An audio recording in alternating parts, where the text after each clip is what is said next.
Good morning, everyone. My name is EJ Schultz, Assistant Managing Editor of Ad Age, and welcome to another edition of Ad Age Remotely.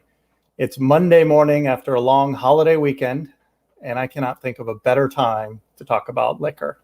So to do that, I'm happy to be joined by Harvey Purchase, who is the Senior VP of Marketing at liquor marketer William Grant & Sons, whose brands include Hendricks Gin, Glenfiddich Malt Whiskey, Sailor Jerry Spiced Rum, Tullamore Dew Irish Whiskey, and a few other brands that we'll get into. Welcome, Harvey. Welcome. Thank you very much, EJ. Happy Monday. I'm a little bit tongue-twisted this morning, obviously. It's Monday morning, but let's get going. So before I get into some of your individual brands, I do want to give you the opportunity just to kind of describe what William Grant does. I know a lot of people are probably familiar with your brands, but maybe not familiar with William Grant, the company, and what you do for William Grant. If you could just give us a quick debrief. We distill and market liquor, put simply. We're a Scottish company, and the heart and soul of the company would be in a distillery up in the Scottish Highlands. And we have a portfolio that encompasses both the joys of single malt Scotch whiskey and the diverse pleasures of gin, vodka, tequila, rum. So we are a full portfolio liquor company, and I run the marketing team for the United States and Canada. And you're joining us from New York today, right? Live, downtown, rainy New York City. Okay. I'm here in pseudo-snowy Chicago, so great weather all around. I wanted to start a conversation talking about Hendricks Gin, and I think the larger theme of what I want to get to overall with your brands is that you guys have done a great job creating these really distinct personalities for your brands, and each one sort of lives in its own little world. So I'm hoping that the marketers watching this can kind of come away with some lessons on how you guys do that, because I think it's something a lot of brands struggle with, and a lot of times they're kind of changing things all the time, but you guys seem to do a really good job of really leaning into what you do. So let's start out with Hendricks, and something recently you guys did that really caught my eye, because I think it's a great example of the personality you've created for this brand is, I guess you could describe it better than I can, but it's this whole idea of creating sort of modern takes or old-fashioned takes on sort of modern luxuries. The most recent thing you guys put out in the world is called the Hendricks High Wheel, which is sort of I guess your spoof on Peloton. I think we have an image of that we could throw on the screen. So there it is in all its glory. What is this, and what do you guys you actually sold this thing, right? We've sold out. Staggeringly. So let me explain this, and then maybe to your bigger question, I'll go back and give a bit of perspective on how we build the brand worlds. This is the Hendricks High Wheel. It's the latest release of our department of not so convenient technology, and it has wonderful features. My favorite is as your proof of effort. There is an incandescent light bulb there on the front that lights up to prove you're actually pedaling. We have, if you want to do an intervals and arms class, you can pause your riding but exercise your arms, enjoying a tipple of Hendricks from a Hendricks teacup. And rather than any video or digital screen, we have a beautiful lectern which you can read all about the joys of the Scotland that we come from, or whichever literary masterpiece takes your pleasure. More of a frowned brow from reading than a sweaty brow from riding. But to your bigger point, why do we do these things? If you allow me, you have to go back to understand how Hendricks is made, because that's the very heart of where the positioning comes from. So Hendricks is made by two different stills. It has one still, which is Victorian, so it's called a Bennett still, but it's from 1860. And the other still is called a Carterhead still, and there are only 5 or 6 in the world. So very, very rare. And those both make unique distillates, which are then combined and blended into a third distillate, to which we add essence of cucumber and rose. So it is an incredibly inefficient production process.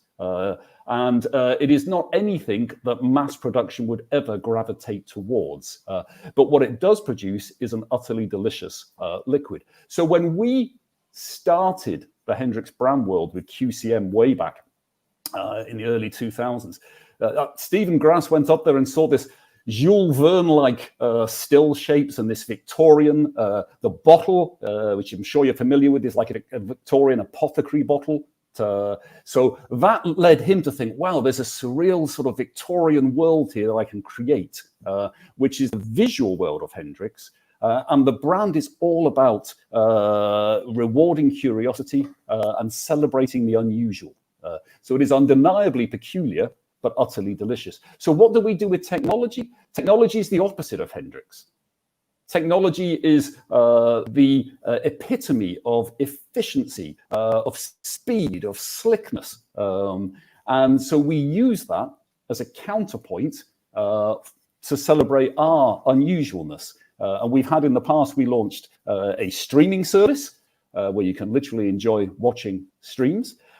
We've launched Horatio, our not so smart speaker, which is a spoof on the Alexas and the Google Assistants, where far from giving you useful information, it will delight you with utterly useless and irrelevant, but entertaining tidbits from its library. So we use it to reinforce that. And we've got a long history of doing it. In the past, we created Hendricks Air. We literally created a flying cucumber with an airship. And it was the world's most inefficient airline. It took forever to take off and land, and it landed exactly in the same place it took off from. So you never actually went anywhere. What a wonderful journey it was. And all of these things we leverage across multiple media platforms. So if you take something like Hendricks Air back in the day, that was actually a billboard, a flying billboard. The PR coverage was fantastic, but it also became the #1 Instagram post in every city it visited, not because we were paying to post it, but because consumers were taking photos of this crazy flying cucumber and putting it on their own accounts. And the Hendricks High Wheel is the latest incarnation of that. And again, it's being picked up by the Wall Street Journal, ran an article on it. It's being picked up by TV stations across the country. So it's very much around blending both paid for and earned media, which in this modern world is essential to succeed. There's a lot to unpack there. Before we get into a little of that, I want to remind everyone watching to submit your questions on our social channels. And want to give a quick shout out to a few people that are watching. Mira, George, Andre, Peter, Rebecca. Thanks everyone for watching, and certainly ask questions as we go. In addition to some of the PR stuff you guys have done, you have done a little bit of paid media recently. An ad that I know was written about as a UK Christmas ad. It's not exactly Christmas themed, but we were talking a little bit offline, and that's a good way of getting attention over there in England. It's just calling something a Christmas ad because they're obsessed with Christmas ads, right? Christmas and the Queen. Okay. So let's watch this ad because I think it'll give folks who aren't as familiar with Hendricks a little better idea what this brand does. The usual happens. Again and again and again. Hendricks Gin invites you to leave the mundane and heed the call of your curiosity. Escape the conventional and embrace the delectable. Welcome to the world of Hendricks Gin. Undeniably peculiar, utterly delicious.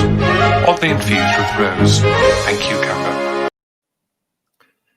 So we have what looks to be a butler there with a hammerhead shark head and some other peculiar images. Do you want to talk about this ad in particular and why you guys decided to spend a little money on some TV advertising this year during the holidays? Yeah, I mean, it's about building reach amongst a wider audience whilst making sure we stay true to Hendricks' unique personality and brand world. And what we do there with QCM is we work with these incredibly talented animation studios. This is actually the third film that Hendricks has made. If you look online, I'm sure you can find there's one called Frog, there's one called Escape, all equally beautiful. And what we're celebrating is please explore beyond what we would say is the mundanity of routine.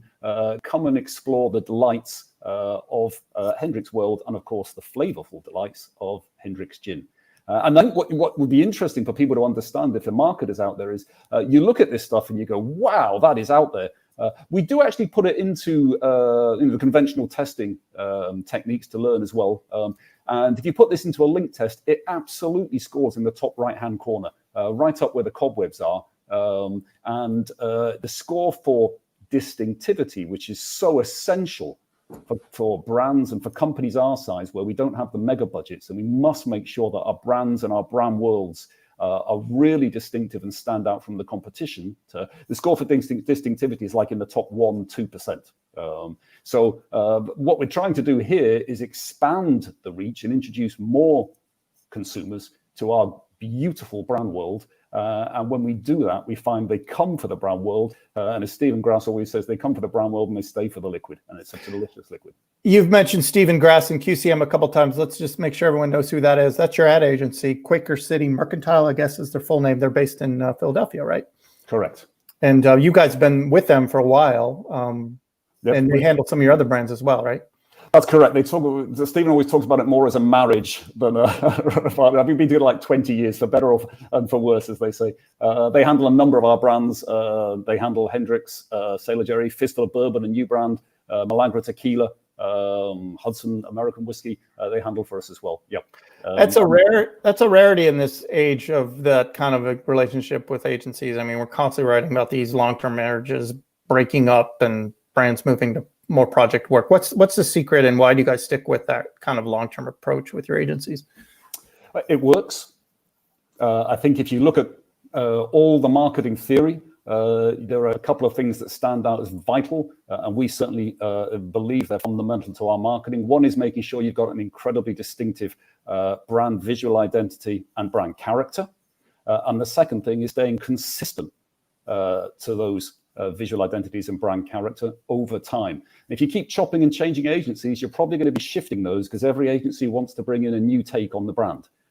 So we've been very fortunate to work with a very talented agency, and as part of our fundamental marketing belief that when you've got those distinctive brand assets, you stick with them and you execute consistently again and again and again. I think too often the marketers, we get bored of it before the consumer ever does. Yeah. Because you're with it every day, right? You don't realize that people are not seeing it quite as often as you are, right? Yeah, exactly. So you talked about a couple examples of what I would call experiential marketing you guys have done. It's something that Hendricks has done for a while. I think you talked about the whole cucumber. You guys pretty much own the cucumber. Yep. You've had sort of cucumber festivals. You've celebrated Cucumber Day. You mentioned the flying cucumber. A lot of these things, though, are, I'm assuming, reliant on crowds of people gathering together to come experience your brand, which obviously is not happening right now. Have you adjusted? How have you changed? Are you spending anything at all on experiential right now? And how are you dealing with the current situation? No, sadly, we've had to pull back on experiential almost completely now. And so we've adjusted. We've looked more towards ideas like the Hendricks High Will, where you're creating coverage through earned ideas. We've adjusted, put money more in towards media, conventional media, across multiple channels. We're big believers in channel diversity in the way that we execute. You get a much better return if you have a diverse number of channels versus a single channel. So we focus more on there. And there's also within our industry, unfortunately, what we call the on-trade, the world of bars and restaurants, is having a terrible time right now. And we've tried to support them with some initiatives as well, but obviously the actual business has shifted. There's a big channel shift towards the off-trade right now, and so there's been a shift in focus of resources towards that channel. The off-trade being supermarkets, grocery stores, right. Stores. You talked about that's kind of a good lead into the next brand I want to talk about, which is called Fistful of Bourbon, and this is a brand that I believe you guys had in Texas for a couple of years, and now you brought nationally, and you did it during the pandemic. It's your biggest play in American whiskeys to date. Before we talk about this brand, I want to show an ad for it. If we could cue that up.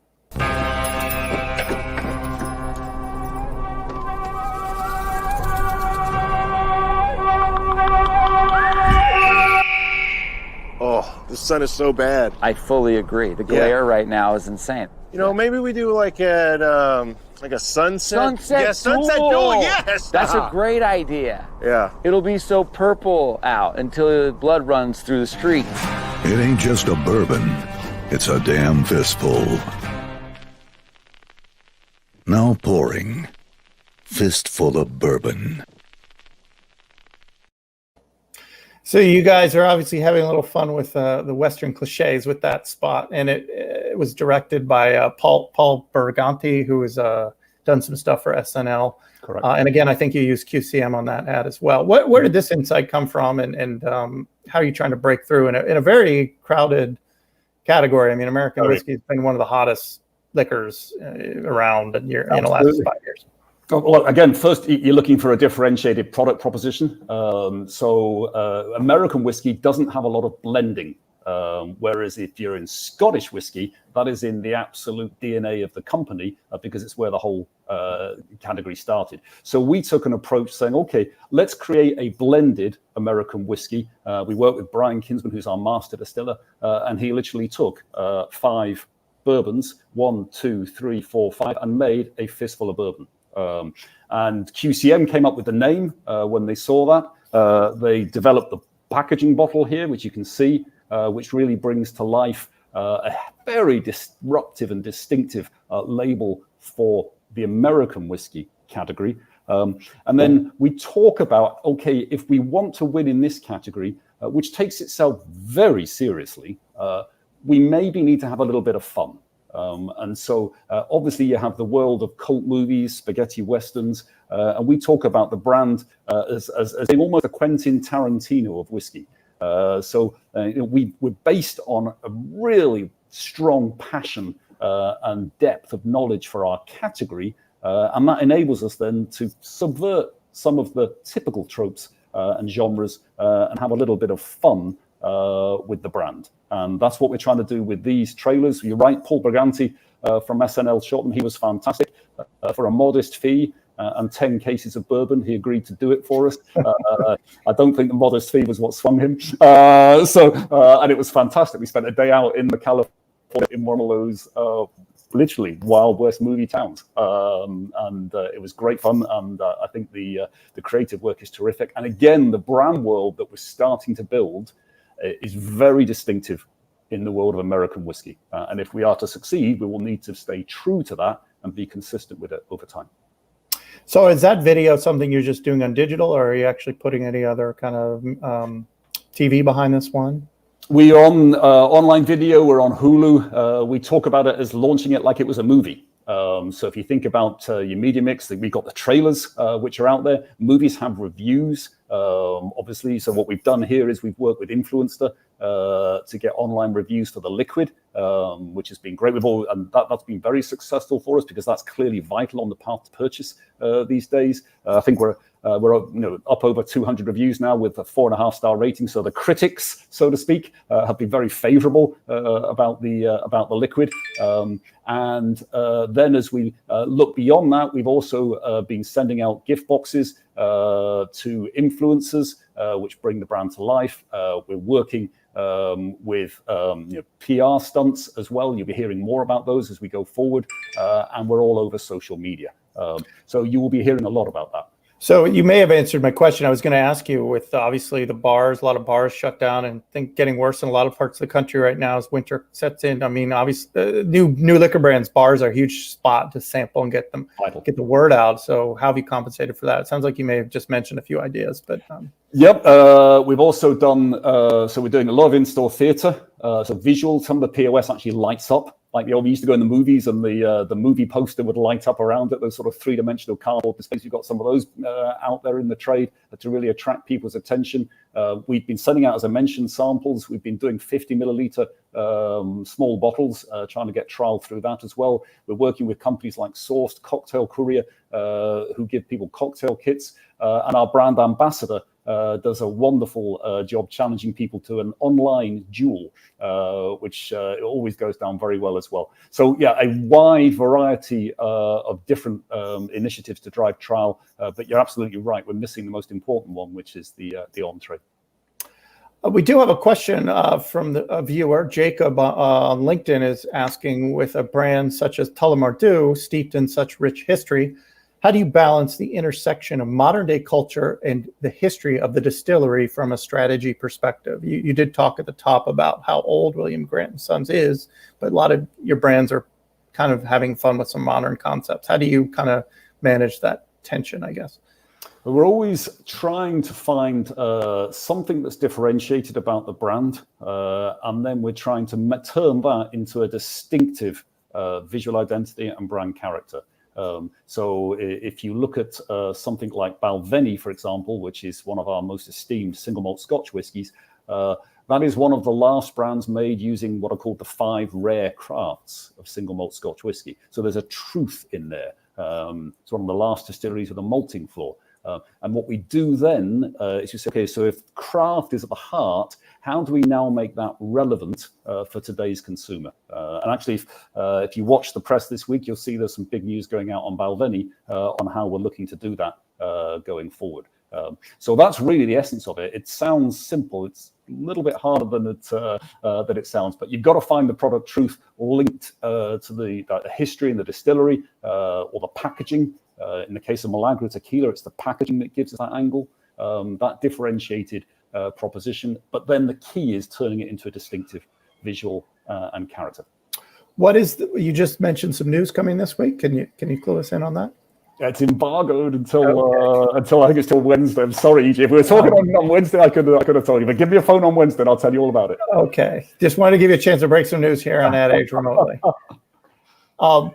Let's go back to more of the early days of the pandemic, something you did with your Reika Vodka brand to kind of play off the idea that everyone's kind of been growing beards during these times as we're all hunkered down at home. But before we do that, let's kind of watch the spot.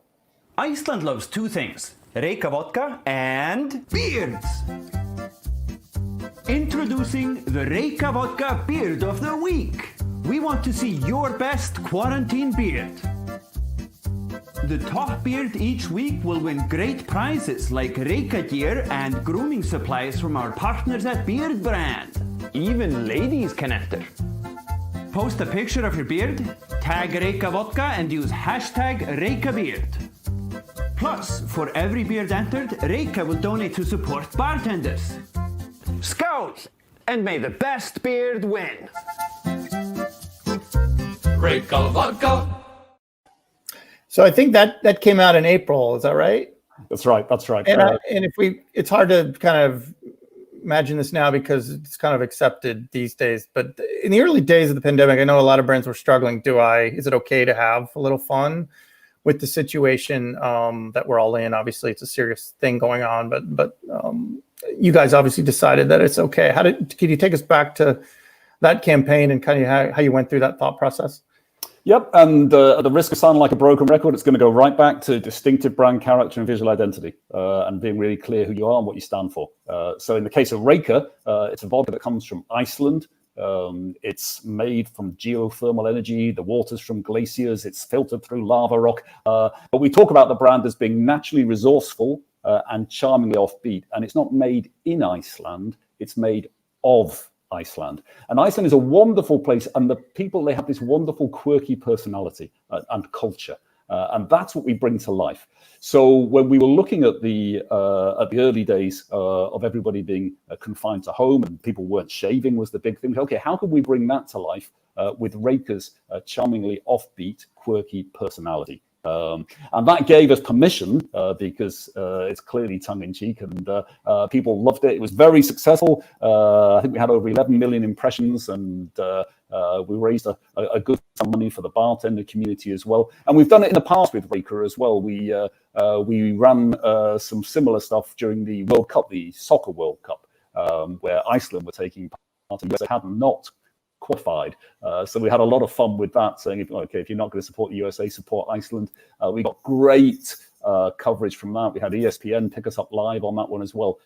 So again, it all comes down to knowing who you are, your brand personality and your visual brand world, and then how you insert that into the context of the media communication that's live at the time. And if you get it right, then you will get wonderful returns. We did with the Reika beard, also Hendricks High Wheel, as we talked earlier. Great examples. You've mentioned a lot of these things have been sort of things that are getting you earned media impressions. At age, we've bitten on a few of these stories as well. I wrote about the High Wheel. How do you, though? I think some brands struggle. You have a lot of agencies pitching your ideas at once, I'm assuming, but some of these, how do you balance the ideas you're getting from like your PR agency versus your creative agency? Do you let everyone just kind of pitch different ideas, whether, maybe it's more of a PR idea that's coming from your creative agency? How do you manage all that? We work with what are called interagency teams. So we have a brief, and then all the agencies take a stab at it. And then what usually happens is you find an idea that emerges as the front runner, and that's the one we focus on. But then we make sure we keep all the agencies involved so that we're executing across the different disciplines. And that's kind of the key to it. If you take examples, the Hendricks High Wheel, that came out of QCM, but then we bring in the PR agency. Magrino's done a terrific job on that one for us. We bring in the media agency to help as well, get postings on social. So we just bring them all in so that we turn it into a truly diverse channel proposition. We only have a few minutes left. I wanted to remind our viewers, if you have any questions, to submit them on our social channels, and we'll try to get to them. One other brand I wanted to touch on before we leave is your tequila brand, because I know tequila here in the US, I know, is a very competitive space. Lots of brands out there. Your brand is called Milan Grow. We have a little visual of that one as well, a video, if we want to kind of bring that up quickly.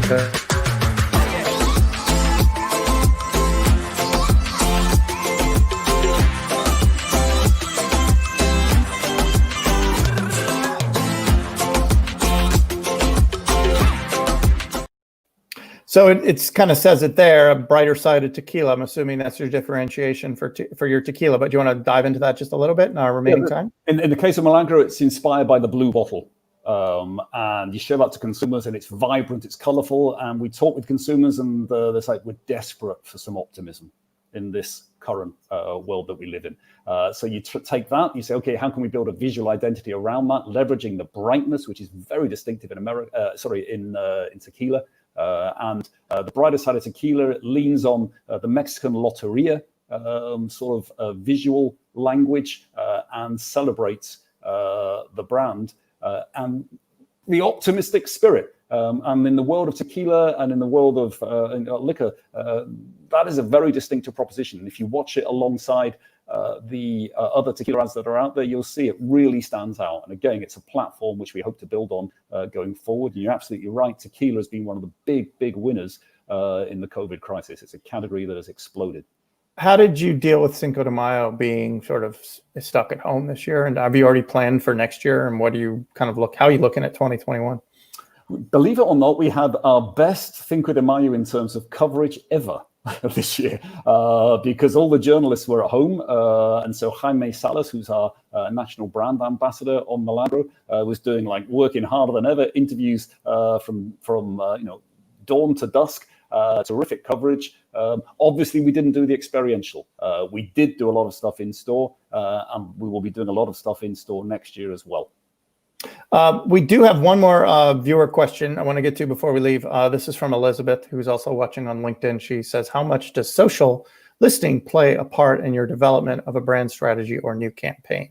Are you out there constantly monitoring conversations on social? We're not systematically, no. We spend typically we spend a lot of time in bars. And you get the feel I think you're alluding to there, we get from being in bars, talking to bartenders, working out what's going on. That is typically where you get sort of the touch and the feel in this industry. Obviously, since COVID, we've been focusing much more on it and picking up the insights and trends that we can. But traditionally, this has been more of a personal, let's put it that way, relationship-based information source. So I have one last question, and I'm going to put you on the spot. This is from Lucas, who's watching on YouTube. He's asking, which is your favorite brand in the portfolio? Can't I? It depends. It depends entirely on the mood. My favorite drink, I love a Glenfiddich 14 on the rocks. I love a Fistful of Bourbon old fashioned. I love a Hendricks martini. I love a Milan Grow margarita. It just depends on the mood. Most people drink, if you're a single malt whiskey drinker, you're probably drinking 13 categories of liquor. So it's difficult to say just one, but love them all. Spoken like a true marketer. I think you name checked every one of your brands there in that answer. But we are at a time. I want to thank you again for your time today, Harvey, and hopefully maybe we'll have you on again sometime soon. Thank you. Pleasure. And before we leave, I do want to remind everyone that you can rewatch this episode on adage.com if you just go to adage.com/remotely. Thanks again, everyone. See you next time.